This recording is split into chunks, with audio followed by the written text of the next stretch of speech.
Eccellenza. Your Excellence, we're really honored to welcome you here to the meeting for friendship among people.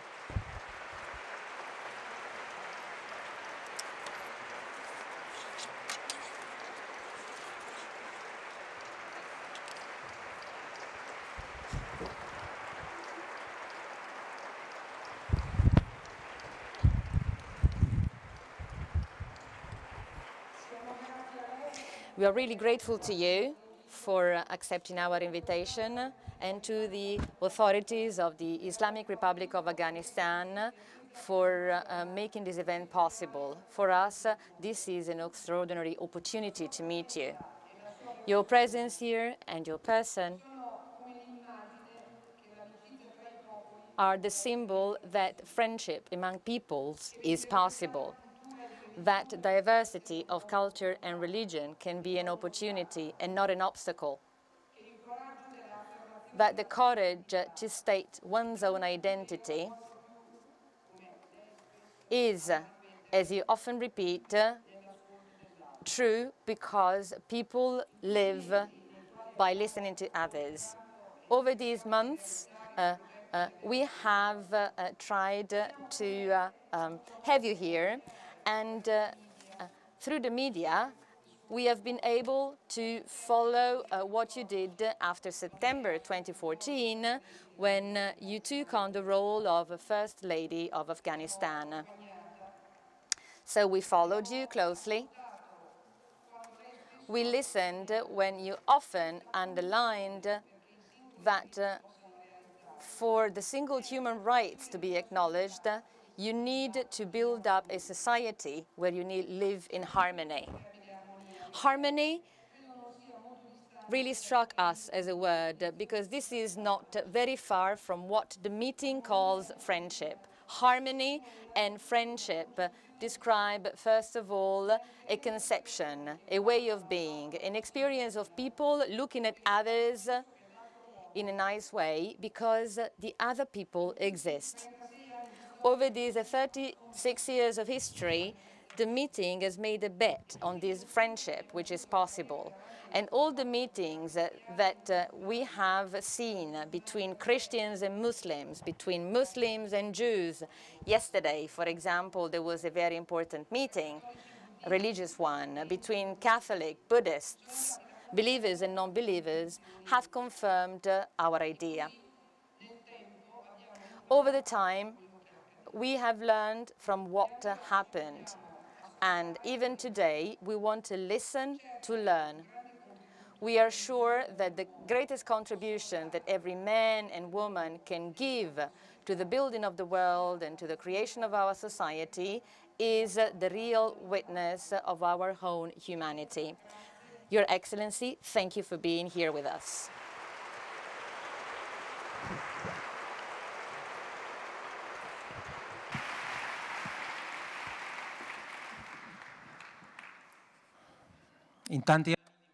In many years that I've participated in this meeting, to me, this is really a very important day. Bibi Gul. Bibi Gul is the Afghan name of this extraordinary guest that we have today. Bibi means lady, and Gul means flowers. And her presence, since yesterday, is a flower of the meeting 2015, so thank you for being here.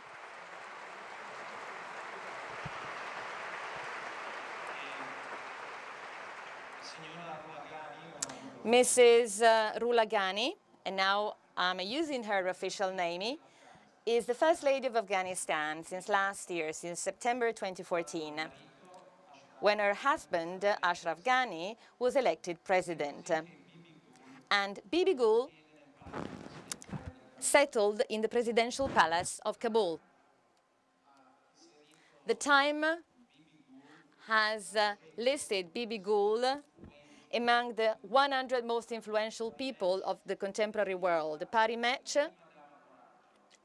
defined her as the first brave lady, and the Washington Post defined her as a woman full of strength and quietness.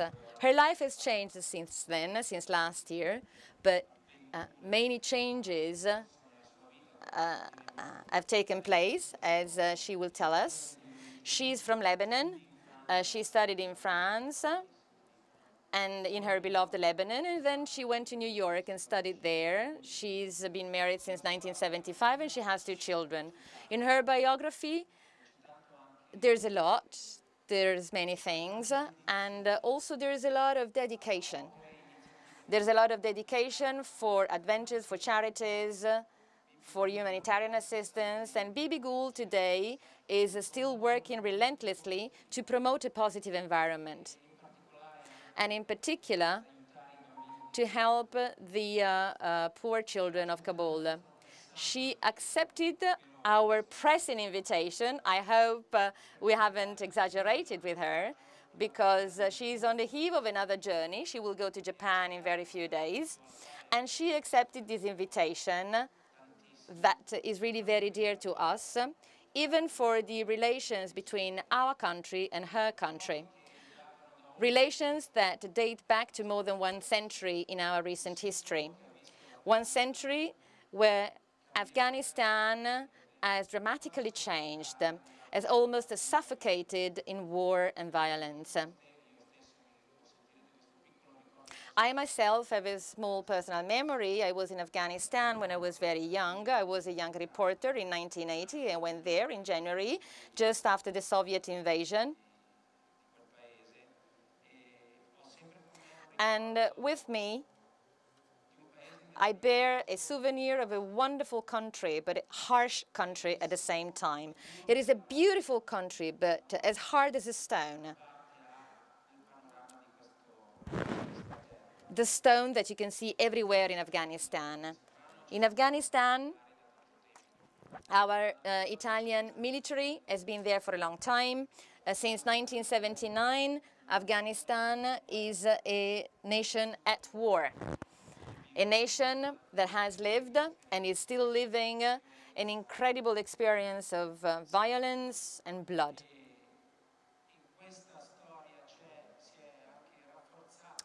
And throughout this history, their relationships with our country have strengthened. Many Italians have lost their lives in Afghanistan and in other terrorist nations during armed conflicts, in the attempt to help peace in this country. And today, the commitment in our country is also an economic commitment, a commitment of solidarity, help, and of affection. It is a commitment of affection, friendship, and love for this wonderful country and terrible country.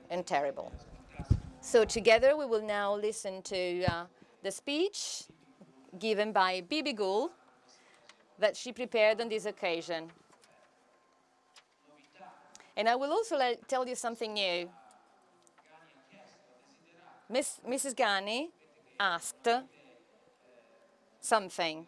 You know that usually the meeting does not provide for an opportunity to meet with the people, but Mrs. Ghani has asked to be able to come into contact with the people. She loves that. She loves listening to people. This is why I can tell you that if any one of you at the end of her speech has some questions, we will have a few minutes so that you can ask her questions. So please try to be as sensitive and as responsible as possible. Thank you. Thank you for being here with us.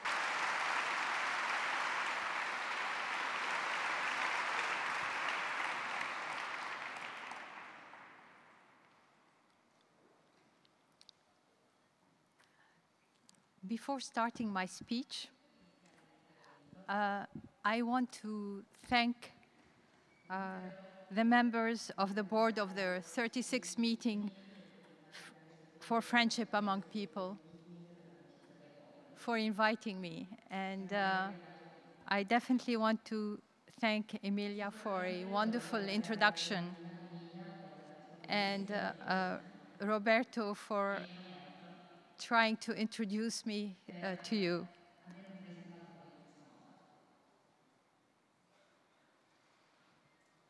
Yesterday, I did attend one of the sessions here, which was about the role of religion and whether religion is a solution or whether it creates problems. It was a very interesting session. I really enjoyed it. And I understand the level of discussion here at these meetings. These were thinkers, philosophers, theologians. I'm afraid I'm none of these things. I'm more of a doer. So today, what you're going to hear is more my experiences and my achievements from a very practical point of view. in un modo molto concreto. Quindi vi racconterò che cosa ho fatto. Okay. In the name of God, the merciful, the compassionate. For those of you who understand French, au nom de Dieu, le Dieu de la miséricorde et de la compassion. Le Dieu de la miséricorde.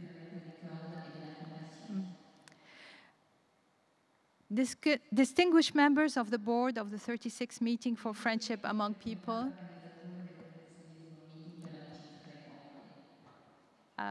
my dear friend, Mrs. Frenzy, the wife of your Prime Minister, other distinguished member of the audience,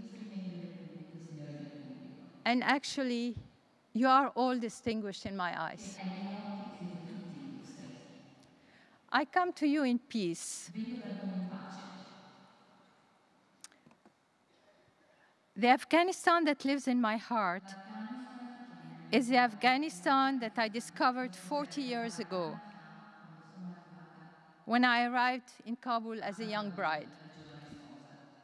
The pace of life was calm, serene, somewhat provincial. Social activities centered around the extended family.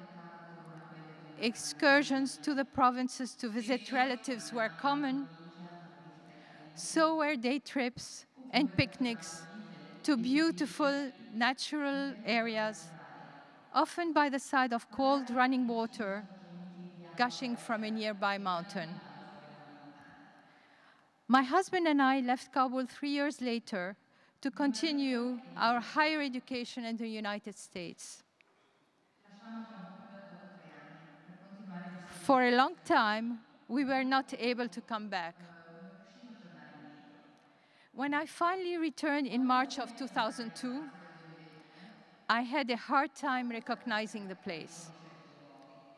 We used to live in West Kabul, and that area was now bombed out. Other parts of the city also looked very desolate.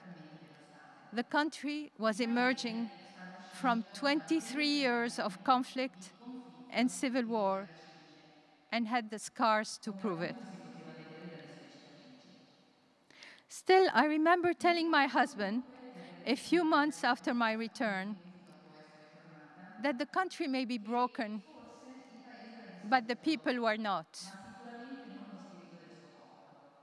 I could still recognize the determination and resilience of the regular people around me.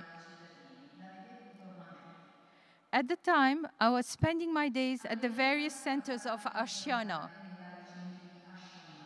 an Afghan grassroots organization which focused on helping children working on the streets of Kabul. Through this involvement, I was able to witness the rapid growth of Kabul as Afghan refugees flooded back from Pakistan and Iran, and the city, which counted barely 500,000 inhabitants in 2002, quickly grew to include almost 6 million people. And many of the children that joined Ashiana were part of these returnees. At first, Kabul hummed with vibrant energy. So much needed to be done. people's hopes were high, and they set to work with enthusiasm, especially those returnees that had tasted the bitterness of exile and had lived in difficult, sometimes inhuman circumstances. For them, being able to be back in their own country was an achievement in and of itself. International aid started pouring in.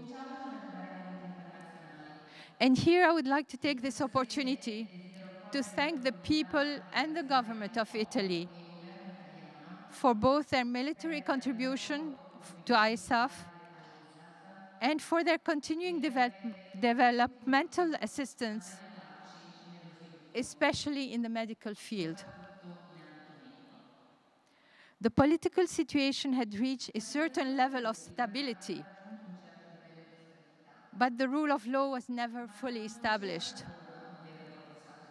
In my mind, I often compared Kabul of those years with the Wild West of the cowboy movies, where the rule of violence and the gun coexisted, or rather competed, with the hopes of regular people for a settled and prosperous life.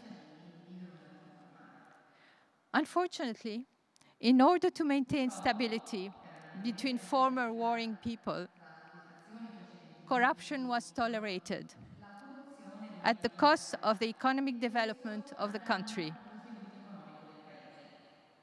It is in that context of popular disillusion and disgruntlement that the 2013-2014 presidential elections took place. My husband, Ashraf Ghani, ran on a program of change in continuity and made sure to take his campaign to all corners of the country. It was a closely contested election in the first round, but the results of the second round gave him victory with a large margin of almost 1 million votes. This surprised pundits and armchair analysts. A recount was called for under the supervision of the United Nations. It took several months, but after 3 total recounts, the result did not change by much. The people of Afghanistan had clearly chosen him as their leader. Eventually, a unity government formula was reached, confirming my husband as the president of Afghanistan and Dr. Abdullah, his opponent, in the second round, as his CEO. Overnight, I had become the First Lady of Afghanistan.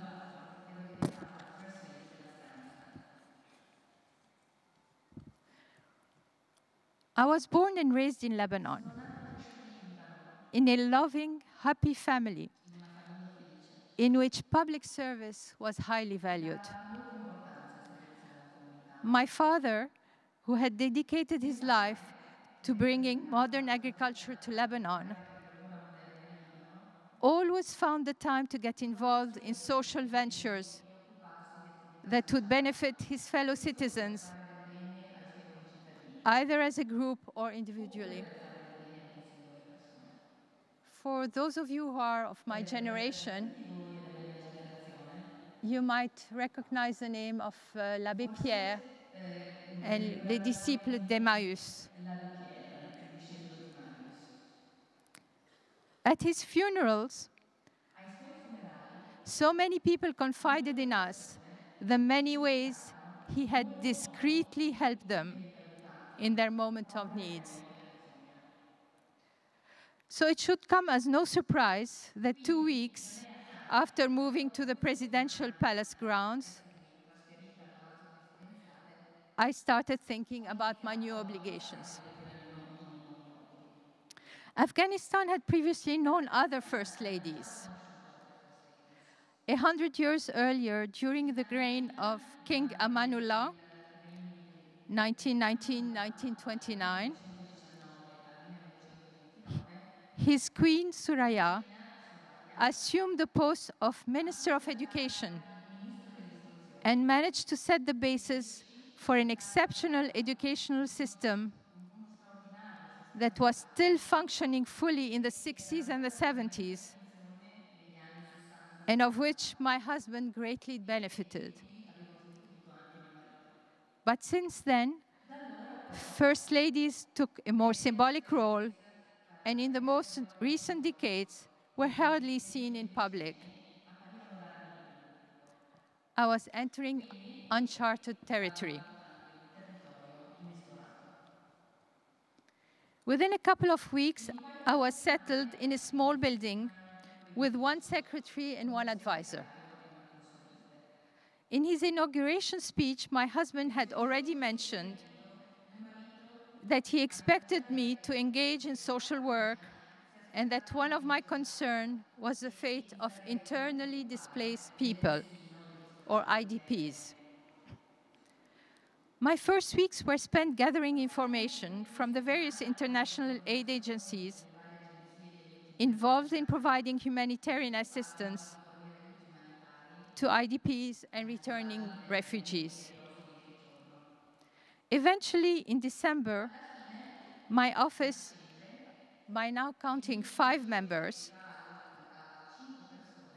organized a distribution of food and non-food items in 3 provinces to 3,000 families: Baghlan, Samangan, and Khost. It was an eye-opening experience that confirmed that humanitarian assistance is ridiculously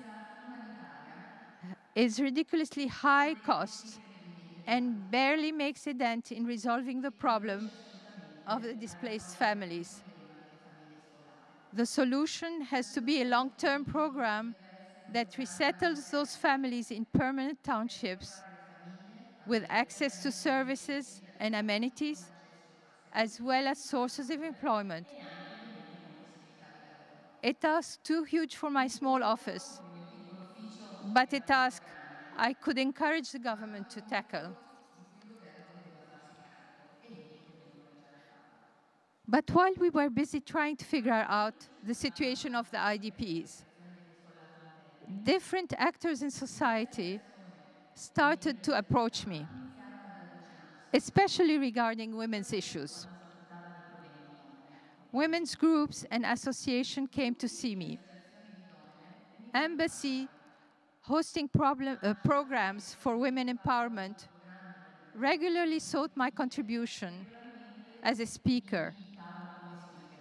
A conference in Oslo focusing on the empowerment of Afghan women requested me to deliver a keynote speech. Medical gatherings addressing female-specific issues requested my participation, etc., etc. I had decided to concentrate on listening to people and to welcome whoever asked to see me. Little did I know that I was answering a deep-seated need, especially among women, and more particularly among women from the provinces. During my first 6 months, we counted over 345 groups that had visited my office. I'm sure that quite a few of them came to see this novelty: a first lady that opens her doors and makes time to sit and talk with everyone. But they also opened up to me and shared their concerns and their worries. By the end of a session, most visitors felt that someone had listened to them and that they now had a forum to come to and express their grievances. I will always remember one of these very first sessions. It was a group of women from one of the southern provinces. They started by asking me, how should they address me? come dovevano chiamarmi, By my first se name, dovevano chiamarmi con il mio nome, by my given Afghan name, se dovevano usare by il my mio nome, title. oppure se dovevano rivolgersi a me con il mio I titolo. really didn't know what to say, and I told them that any name would do. Quindi dissi loro che per me qualsiasi cosa andava bene. By the end of the session, one of the women Beh, stood alla up fine dell'incontro, and told una me, delle donne si alzò dicendomi: I don't care what others might call a you. me non interessa come gli altri mi For chiamano. me, you are my Per me, sisters, lei è and mia that is what sorella I'll call you. e io la chiamerò così. It has now been 10 months during which my team, Sono ormai 10 now mesi comprising questa 9 mia members, team, che adesso conta 9 membri, my team and I worked relentlessly. lavoriamo senza mai fermarci. Our motto has been that we are there Il to nostro listen, motto è esserci per ascoltare, we try to per facilitate the aiutare resolution a of issues risolvere within our i capacities. problemi per And quanto when we possiamo. come across a systemic E issue, quando c'è un problema sistematico, we try to identify the cerchiamo di stakeholders, individuare gli stakeholder, we help them get li organized, aiutiamo a organizzarsi and we advocate on their e li behalf. sosteniamo. A case in Vi point. faccio un esempio. A woman parliamentarian came to us one day Un giorno è venuta da to me complain that she had been misdiagnosed in Kabul ed era stata fatta una diagnosi and sbagliata only found out that she had cancer during a trip e abroad. poi ha scoperto di avere il cancro durante un viaggio all'estero. One of my advisors is in charge of medical issues. Si occupa proprio di questioni mediche. She immediately went to work Immediatamente si è messa a and lavoro tallied all the possibilities of cancer treatment in Kabul. per il trattamento oncologico. After 2 months of touring hospitals, talking to doctors, and inquiring at the public health ministry, Parlato con i medici e avere parlato anche con il she confirmed Ministero della Sanità, that Kabul was not equipped adequately and badly needed a diagnostic treatment center for cancer. For the ordinary Afghan, this means that in order to find out whether he or she has cancer, a costly trip to a neighboring country is necessary just for the mere diagnosis. My advisor redoubled her efforts and encouraged several concerned professionals to hold meetings under the auspices of the Ministry of Health. Today, she can proudly say that she has helped them reach 3 decisions. One immediate, which is the recent dedication of 2 floors in an existing hospital for the diagnosis of various kinds of cancer. A second will require more time and is the building of a cancer center. But at least, thanks to her efforts, she has identified a local donor who is prepared to grant a piece of land in an ideal location and is now in the phase of negotiations. A third decision is to rehabilitate the cancer ward that used to be in one of the oldest hospitals of Kabul. This is a more complicated project, requiring the involvement of the Vienna IAEA Atomic Agency, as the ward was destroyed during the war, and there are fears of cobalt contamination. This advisor happened to be accompanying me on this trip. Fauzia? Oh, Fauzia. Fauzia Alam?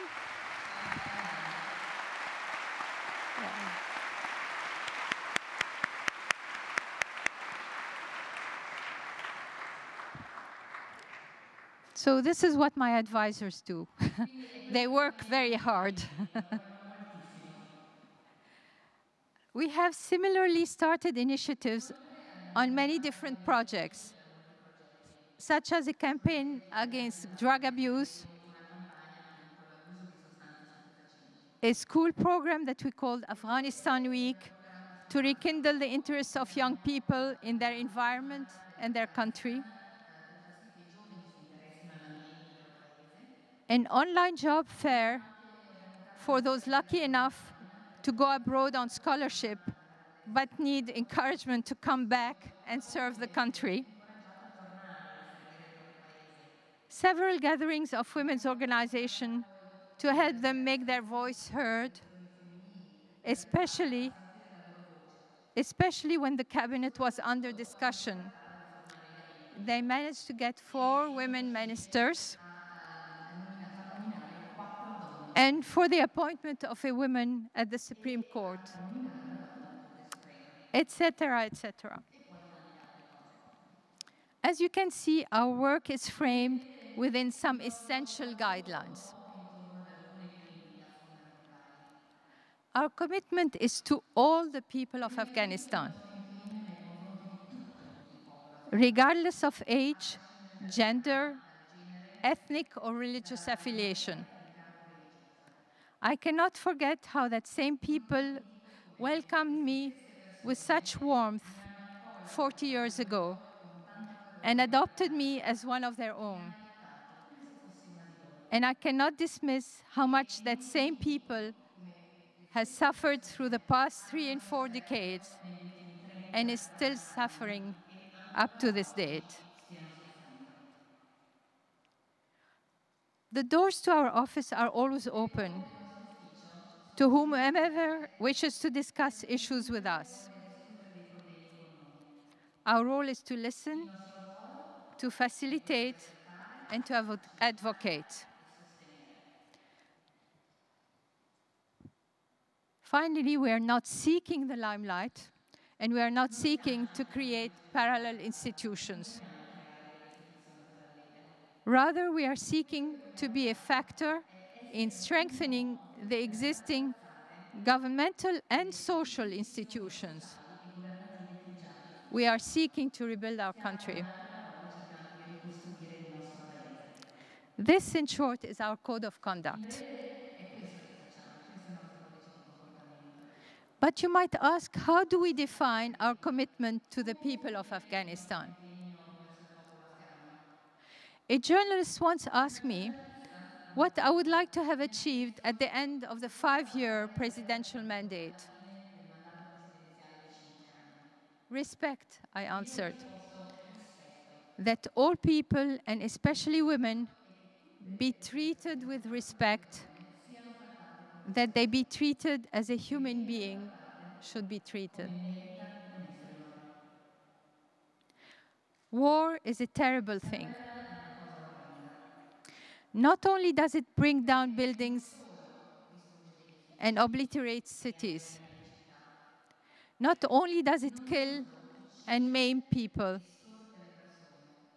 war, especially a prolonged civil war, destroys the very social fabric of a community. Its norms, its customs, its beliefs, its sense of right and wrong. War is barbaric. War turns human beings into immoral monsters. War allows for the committing of atrocities. War glorifies the absurd and the senseless. War is when people lose their humanity. Our commitment to the people of Afghanistan is to try and find a way to reweave the fabric of our society. We need to reclaim our history, our traditions, our beliefs, our values. We need to remember that we have a beautiful country and that we should all unite to rebuild it. We need to stand up against violence and refuse to be bullied. We need to remember that life was good for everyone under the rule of law. We need to remember that we are all human beings, and that as such, we should respect each other and live in harmony. May God help us on our journey. ومن الله التوفيق. Thank you.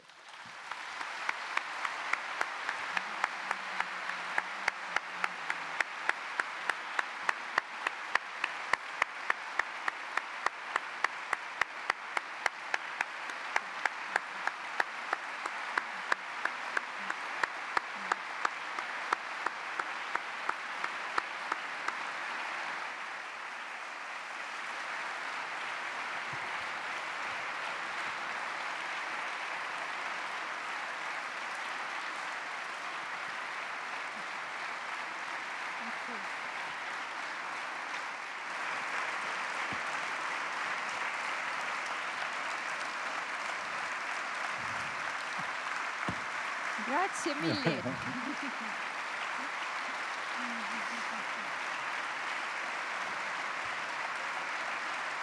Bene.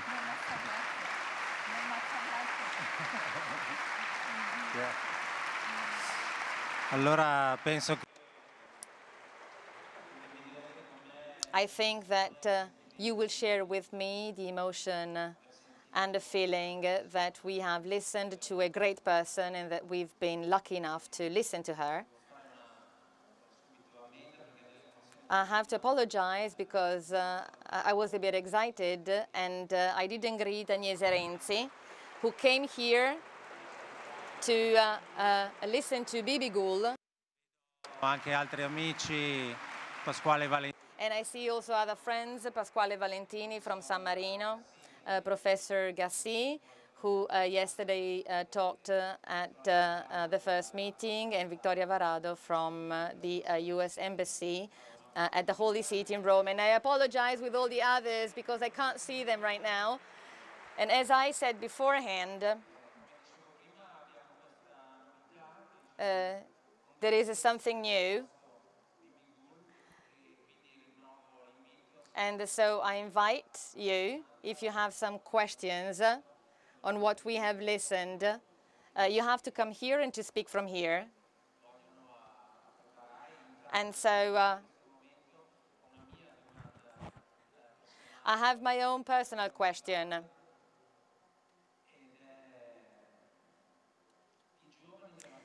The young people of Afghanistan,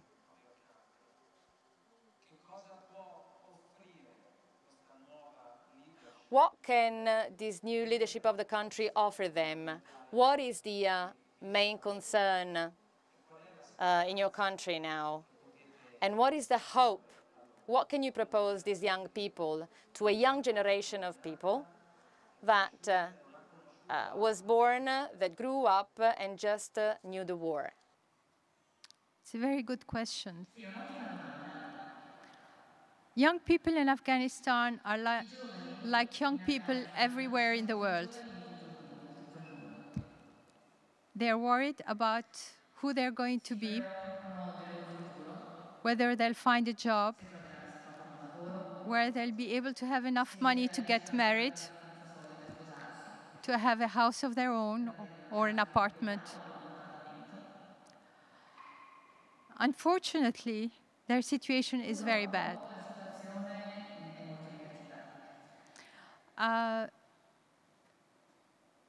As Roberto said, they have only known war.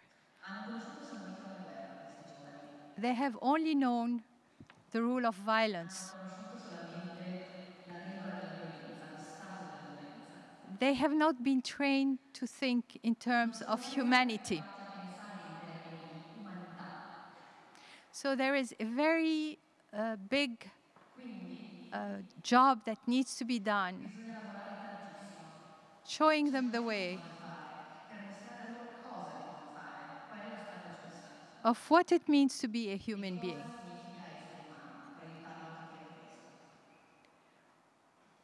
Some of them are brilliant, are very intelligent, clever. Some of them have been able to get scholarship and go and study abroad. priva della nazione all'estero. When they come back, the society is not ready to welcome them. La società non è pronta ad accoglierli.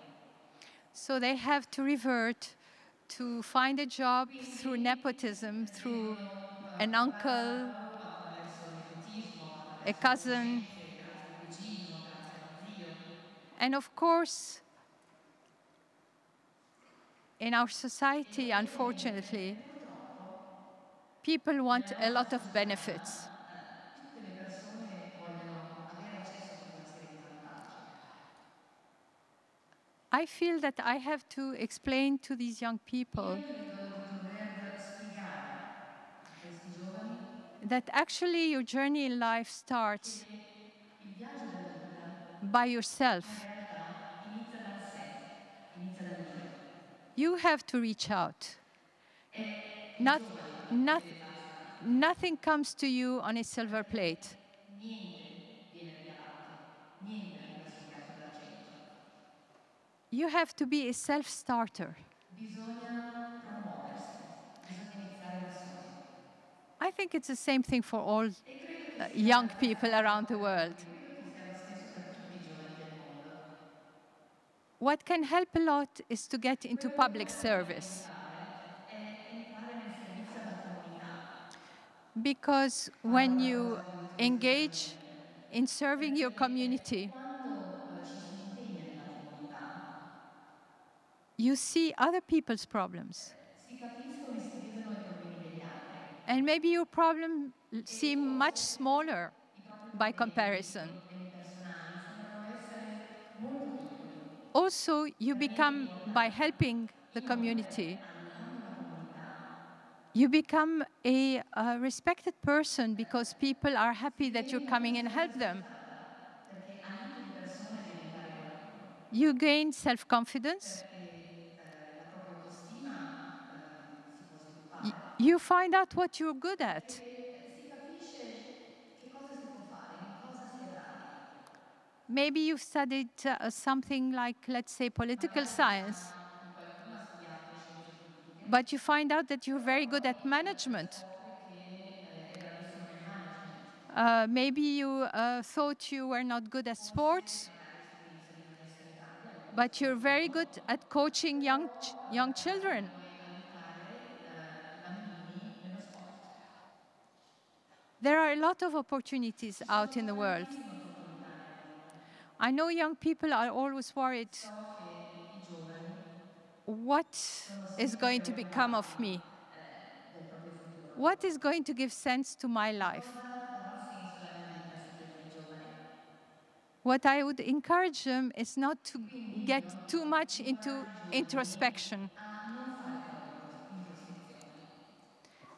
On the contrary, get out, seek other people, Cercare altre persone. find your place among your community, and maybe travel and find your place in other communities. Trovare il proprio ruolo, il proprio posto anche all'interno di altre comunità. You cannot imagine how much it gives meaning to your life. Possa essere importante per la vostra vita. Grazie.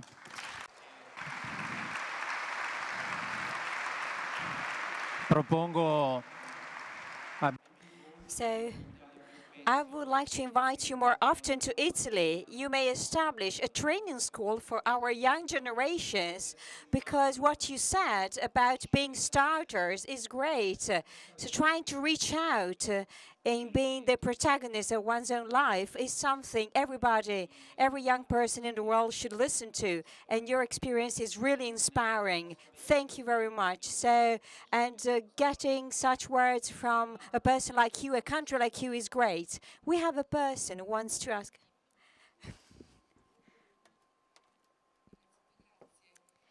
First of all, thank you very much. My question is the following. After so many years of conflicts, when the scars are so deep, I mean, where can people build their hope on? I mean, the hope in the hearts of man can start from what? How can people get hope again? La speranza è qualcosa che deve riaccendersi.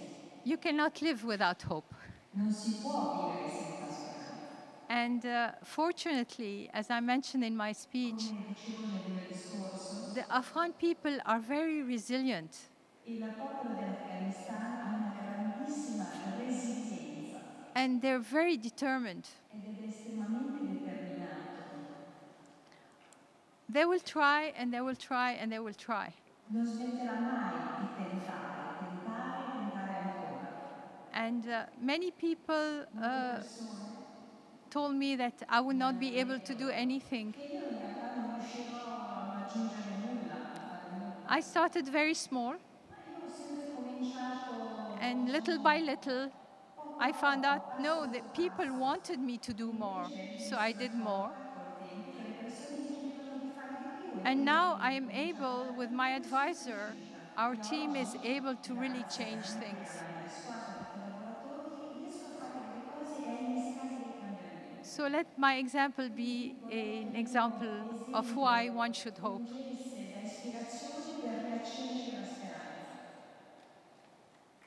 Avanti.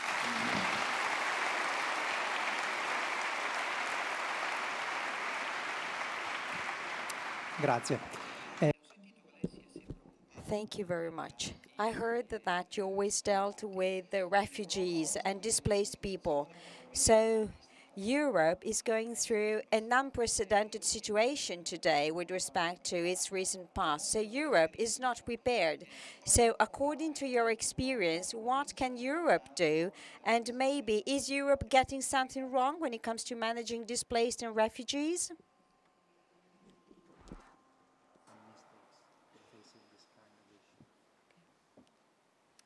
Thank you for your question.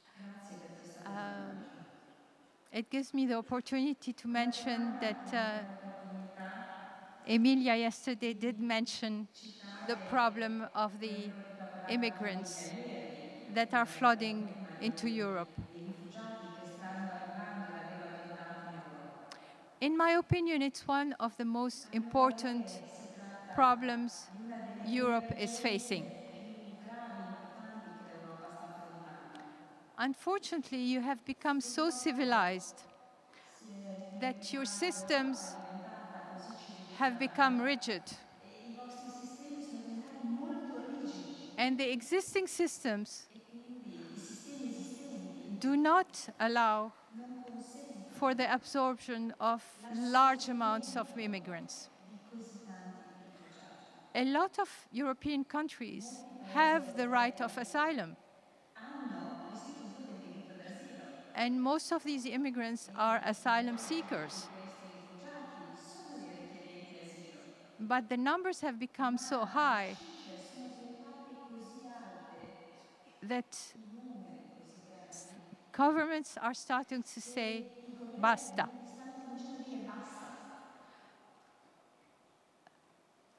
The way I see it, they're forgetting that these are human beings. These are people like you and me. These are people that have souls, that have hopes,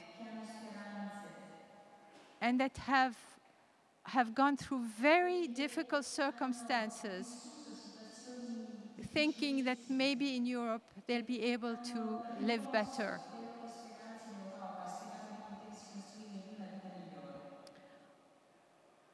I will not be presumptuous to propose solutions, but I think what needs to be done is that you, as the people of Europe, need to start discussing the issue, discuss the human aspect of the issue, and figure out ways where these immigrants are treated in a humane way, that they don't feel desperate, and don't lose hope. al punto da perdere la speranza. Thank you. Grazie.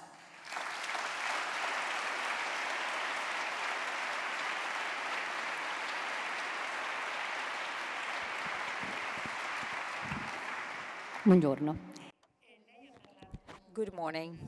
You talked a lot about your work for women, women empowerment, and helping them getting into society and getting a job. I've been working a lot over this topic over the last few years, and I would like to know about your own experience.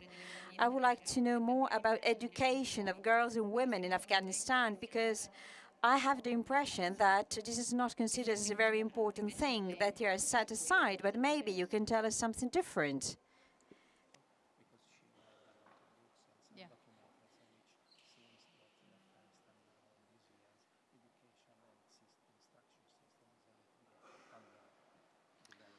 You are totally right. Our system of education that used to be one of the best in the region,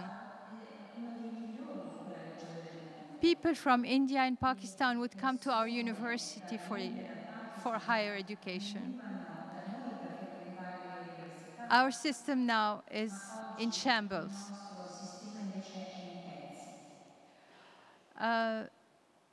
What needs to be done? It's huge. What I can do, I don't know exactly. As I said in my speech, I started a program in the school of a week of Afghanistani man, my Afghanistan. It is an area where we need a lot of help. 40 years ago, I think we were like 14 million inhabitants. Today, we might be 32 million. Today, this year, the number of children who joined first grade, which is just after kindergarten, is 1.3 million. We have a huge problem on our hands. And I'm sure we'll try and do something about it. Pray for us that we find the solutions. Pregate per noi affinché riusciamo a trovare delle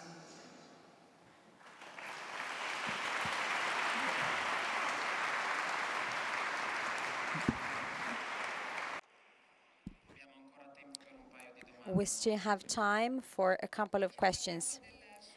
You told us about your Afghanistan as a country to be rebuilt and relaunched. So, which is the contribution that Afghanistan can make in terms of sustainable development? Could you please bring us other examples? How can the best development models be chosen in order to protect and respect family, environment, and the aspiration to a sort of happiness of every individual? Of an instance, maybe in 2002, there was an expert coming from the United States who came to give a lecture on recycling. E venne perché lui ebbe una conferenza sul riciclo dei materiali. I was very curious to see what she was going to say. Ero molto curiosa di sentire cosa questa esperta aveva da dirci. Because in Afghanistan, Poiché in Afghanistan everything is recycled. tutto viene riciclato. She gave a lecture. Nobody had any question. And then she left. I hope she had a good time in Afghanistan. So yes, you're right. There are certain things that maybe you can learn from Afghanistan, which says when you receive a gift, you peel the gift wrap very carefully so you can reuse it when you have to give a gift to somebody else. quando magari si deve fare un regalo a qualcun altro in una cuccara. You never throw a jar of jam or a bottle. You always reuse it. You always find a way to reuse it. Si trova sempre un modo di utilizzare le cose. Unfortunately, the problem now is the plastic bags. Oggi è posto dai sacchetti di plastica. And actually, the same advisor that I introduced to you earlier had launched a campaign to use cloth bags instead of the plastic ones. But we have a long way to go still. Ancora qualche minuto. Still a couple of questions, and then we need to close. Citato. So you talked about yesterday's meeting. So religions are part of the solution and not the problem. So my question is the following. So to what extent dialogue among religions can contribute to the development of Afghanistan, and how some way, I mean, that can contribute to the development and improvement of Europe? What do you think of this statement? Thank you.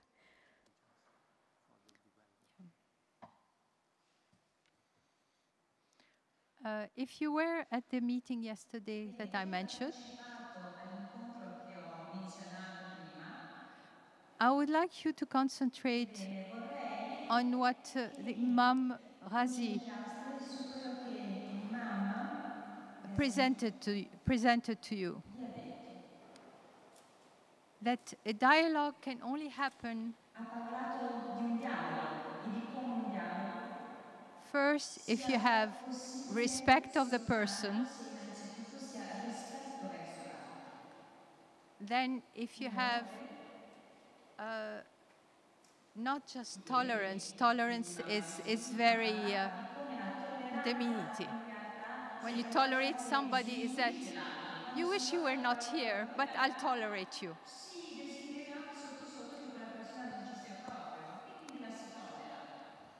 Instead of tolerating the person, getting to know them, equal to equal. Once you get to know them equal to equal and there is trust, you can learn about their beliefs.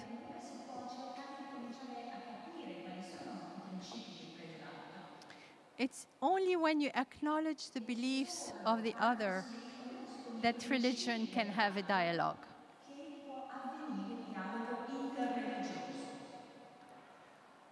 How do you go about it?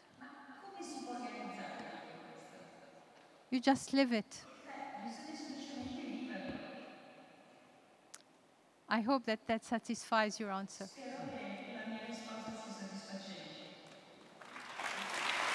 Avanti velocemente, c'è ancora? We still have time for 2 questions. Then Bibi Gul needs to meet journalists. The journalist, but duty calls. Buongiorno, io volevo farle 2 domande. Good morning. I have 2 questions. First of all, which is your position with respect to evil? The second question is another question that I am being asked to read. In January 2015, the Egyptian President al-Sisi, during a speech at Al-Azhar University, asked courageously a religious revolution when it comes to Islam. And Muslim women can favor this kind of approach.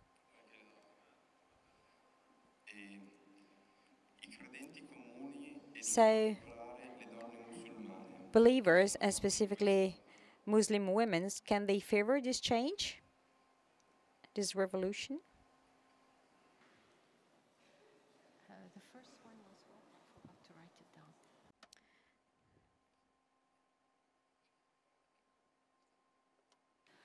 down.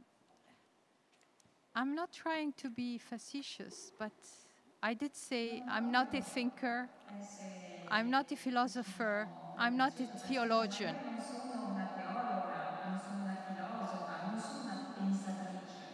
So I won't be able to give you an opinion on evil, Purtroppo temo di non essere in grado di dare una but, risposta su questa domanda sul male. but what I can say Ma quello che posso dire that in my experience, è che in base alla mia esperienza every person ogni has good persona in her. racchiude in sé del buono. And I look for that in every person. Cerco quel buono in ogni individuo. Okay.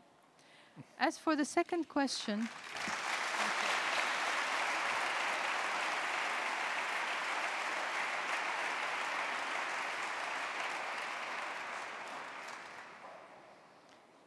I'm not quite sure I really understood the second question.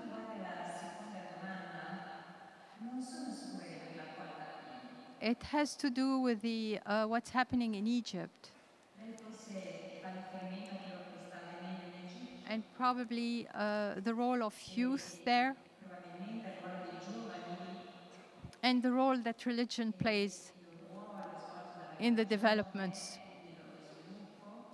It's a very complicated situation. There was a president that had been there for a long time, and there is a reason why there should be terms for president, because after a while they become not very interested in reigning, but more in benefiting for themselves.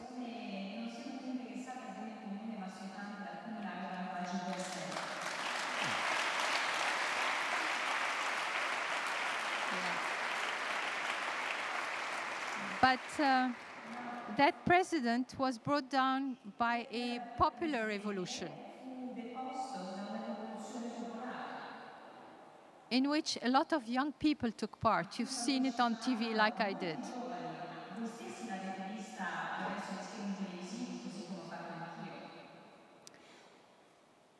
What these young people forgot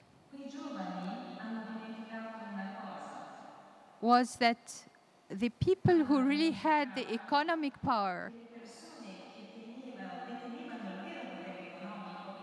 were the generals of the army. They very skillfully maneuvered.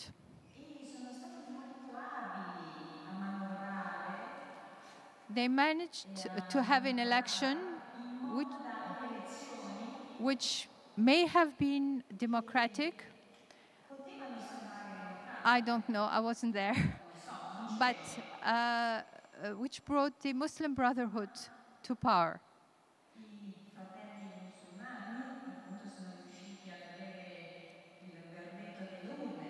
I think my reading, this is my reading, I mean, I did study political science, so I can understand a little bit these things. My reading of the situation is that the military maneuvered very skillfully to push the Muslim Brotherhoods to do quite a few mistakes. And they manipulated the people to rise against that government. And within a year, that regime fell, and the Muslim brothers are in prison. And some of them are condemned to death.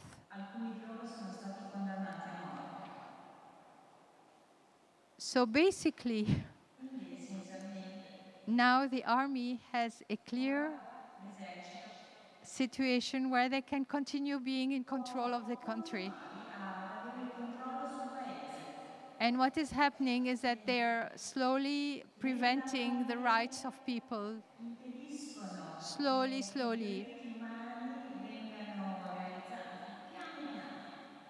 So I'm not quite sure whether your question had a spiritual aspect to it.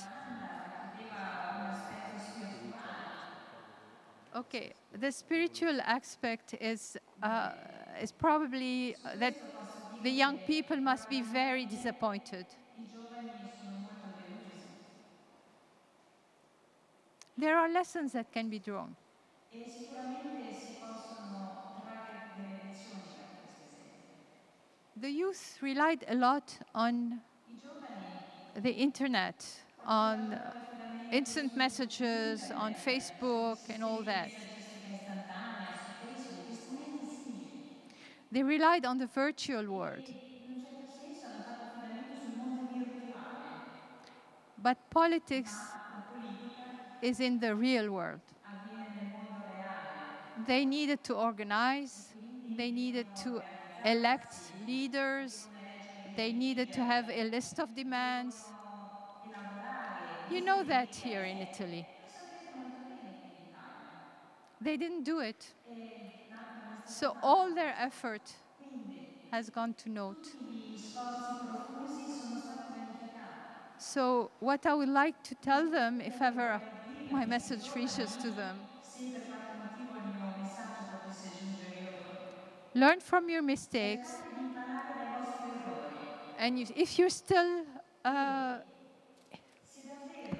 you're still insisting on doing a revolution,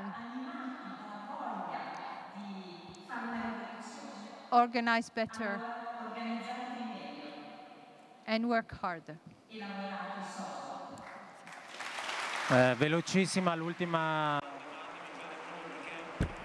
A very quick question. He's a very young boy. Just one question, not two. Not two like your predecessor. Io avrei una domanda su... I have a personal question. While you are the first lady, but I would like to know if you ever felt exhausted, and if yes, well, how you kept going? What made you hold on?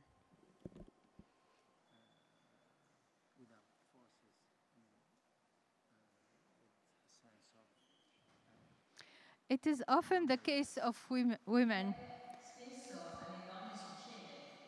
that they think that they are in a powerless situation.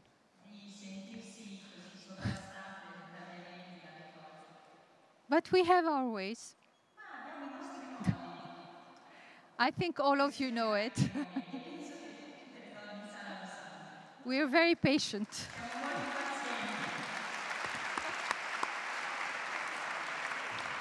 Grazie tante.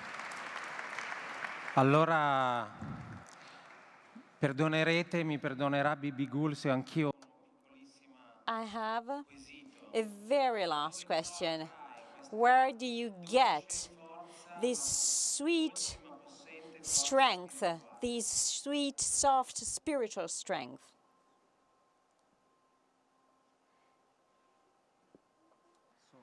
I think I get it from my family, from my upbringing. I'm old enough to be part of a generation where we did not expect things to be done for us, where we knew that life would be a series of problem solving. And we just prepared for it. And believe me, it gives a lot of interest and a lot of